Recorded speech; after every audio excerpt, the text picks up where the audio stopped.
नमस्कार मित्रों। काशी में एक विद्वान ब्राह्मण हुए, तपस्वी हुए और उनका नाम था मृकंडू।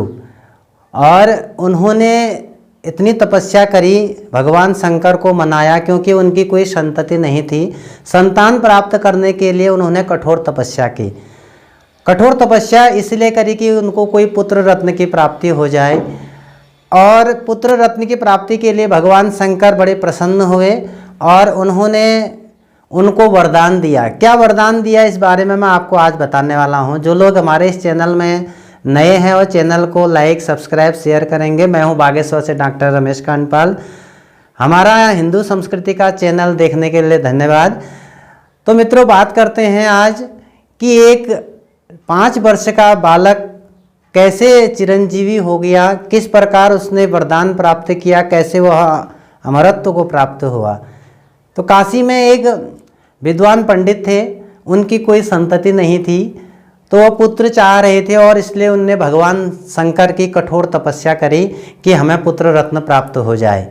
भगवान शंकर ने उनकी तपस्या से प्रसन्न होकर के उनको वरदान दे दिया। और पहले पूछा उनसे, वरदान देने से पहले, कि तुम्हें एक बात ये बताना होगा कि एक शर्त है कि पुत्र आपको कैसा चाहिए। माने आपको बहुत दीर्घायु वाला कुपुत्र चाहिए अथवा कम आयु वाला सुपुत्र चाहिए, इसका आपको फैसला करना पड़ेगा। तो तपस्वी जो मुनि थे वो बड़े ही विचार करने लगे, सोच में पड़ गए कि दीर्घायु भी नहीं है और दीर्घायु वाला कुपुत्र क्या चाहिए, लंबी आयु को प्राप्त करने वाला कुपुत्र भी नहीं चाहिए। और लेकिन जो अल्पायु होगा वो सुपुत्र होगा, पता नहीं कितना जिएगा, कैसा होगा। इस पर विचार करा उन्होंने। अंत में उन्होंने फैसला किया और भगवान शंकर से कहा कि हे महादेव, आप जो है हमें सुपुत्र दे दीजिए, चाहे वह अल्पायु हो क्यों न हो। तो भगवान शंकर वहाँ पर तथास्तु कह करके अंतर्धान हो गए और भगवान शंकर ने उनको अल्पायु के लिए उस पुत्र को कहा था और उन तपस्वियों को कहा था कि तुम्हारा जो पुत्र है 5 साल जीवित रहेगा और वह सुपुत्र होगा।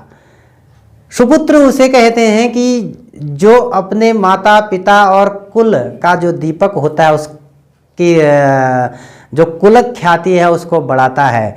और कुपुत्र जो होता है वह कुल का विनाश करने के लिए, कुल के कुख्याति के लिए जाना जाता है। तो मित्रों, 5 साल तक वह जो तपस्वी ब्राह्मण थे बड़े विचार में लग गए, सोच में पड़े, क्योंकि जानते थे कि 5 साल में हमारा जो सुपुत्र है वह मृत्यु को प्राप्त हो जाएगा।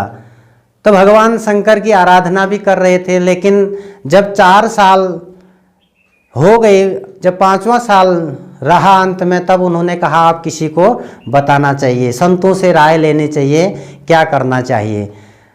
तब संतों से उन्होंने पूछा, ब्राह्मणों से पूछा, देवज्ञों से पूछा। तो उन्होंने राय दी कि ऐसा है, अब संत दर्शन ही इनको जो है दीर्घायु प्रदान कर सकता है। तो संत कौन होंगे ये उनको पता नहीं था कि संत कौन, किसको हम संत कहेंगे। तब उस पर जो दैवज्ञ ब्राह्मण थे, जो संत थे, उन्होंने उनको राय दी कि तुम ऐसा करो, जो भी रास्ते में मिले तुम्हें उनको आप क्या करें, प्रणाम करते रहें, और जो वास्तविक संत होंगे वो आपको एक दिन राय अवश्य दे देंगे। रोज प्रणाम करते रहें, सबको प्रणाम करें, दंडवत प्रणाम करें।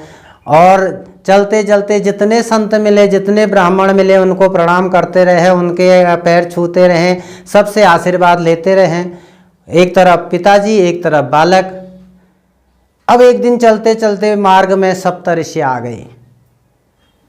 सप्तऋषियों का जब मंडल आया था तो उस समय बालक की आयु बची थी मात्र 4 या 5 दिन बची थी। तो सप्तऋषि मंडल ने उनको कहा चिरंजीवी भव। अब जो विद्वान ब्राह्मण थे, काशी के जो तपस्वी ब्राह्मण थे, वो बड़े प्रसन्न हो गए क्योंकि बच्चे को चिरंजीवी भव का आशीर्वाद दे दिया। अब उन्होंने कहा कि हे ऋषियों, आपने इसको चिरंजीवी का आशीर्वाद तो दे दिया, दीर्घायु का आशीर्वाद दे दिया, लेकिन इसके आयु के तो मात्र 3 या 4 दिन बचे हुए हैं, इसका क्या होगा। तो ऋषियों ने कहा कि ये किसने कहा। तो उन्होंने सारा उनको वृत्तांत बताया कि ये शंकर जी ने ये पुत्र दिया है और इसमें उन्होंने 5 साल जिएगा ऐसा कहा है। तो ऋषियों ने कहा ऐसा करो, अब ये पुत्र जो है हमको दे दो, हम इसको अपने साथ ले जाते हैं और उसके बाद जो होगा हम आपको बताएंगे। सप्तऋषियों के साथ पुत्र चल दिया और जा कर के सप्तऋषियों ने आगे ब्रह्मा जी के यहाँ जा कर के उन्होंने प्रणाम किया, ब्रह्मलोक में चले गए। पहले सप्तऋषियों ने प्रणाम किया, फिर बालक ने प्रणाम किया। ब्रह्मा जी के मुँह से निकल गया चिरंजीवी भव।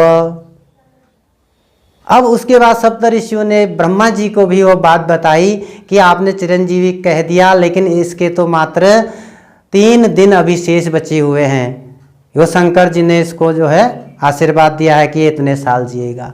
तो ब्रह्मा जी ने कहा हमने जो आशीर्वाद दे दिया, अब ऐसा करते हैं विष्णु लोक में वहाँ चलते हैं, वहाँ भी वही कथा हुई। उसके बाद उन्होंने कहा ऐसा करते हैं अब मात्र 1 दिन बचा हुआ है, अब शंकर जी के पास चलते हैं।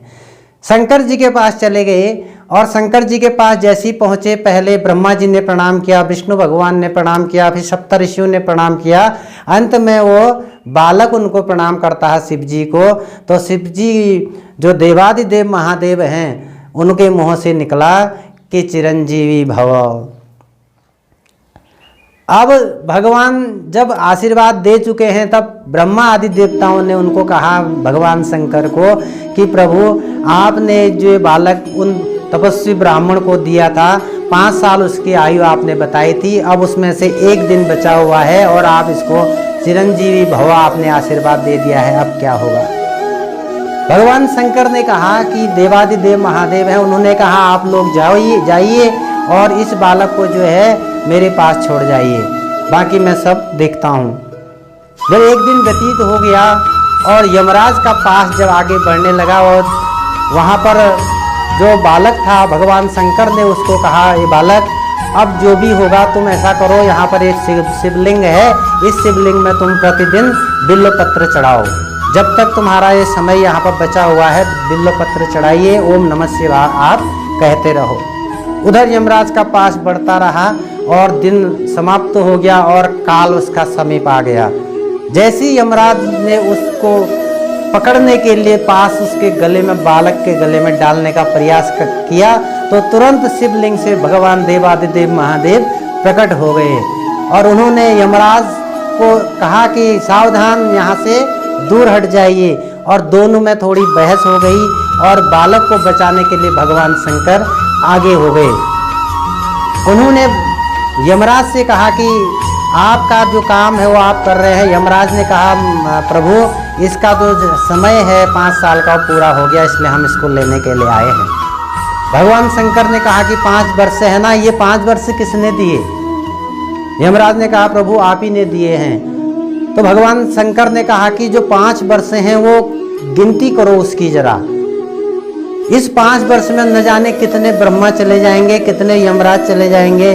जब अनेक कल्प व्यतीत हो जाते हैं तब मेरा 1 दिन होता है और उन दिनों की गणना करो। और ये 5 वर्ष मैंने दिए हैं, ये अलौकिक वर्ष हैं और ये जो बालक है ये चिरंजीवी है, इसको मैंने चिरंजीवी का आशीर्वाद दिया है।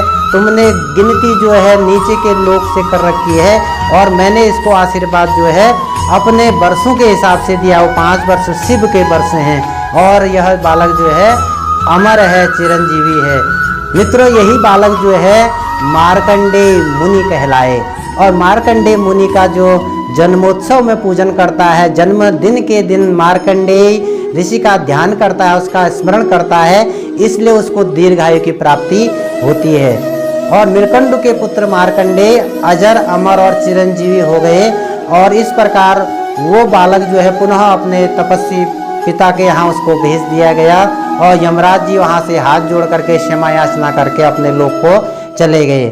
इसलिए मार्कंडेय का पूजन जो है जन्म उत्सव के दिन इसीलिए किया जाता है कि ताकि हमारे जो पुत्र अथवा पुत्री हैं उनको जो है दीर्घायु प्रदान हो, दीर्घायु होएं। और यह था एक बालक का प्रसंग जिसकी आस्था के कारण, भगवान शंकर में आस्था के कारण भगवान शंकर के शिवलिंग में जो लिपट गए और यम के पास से भी वह बच गए और इस प्रकार मार्कंडेय का पूजन किया जाता है। धन्यवाद, नमस्कार।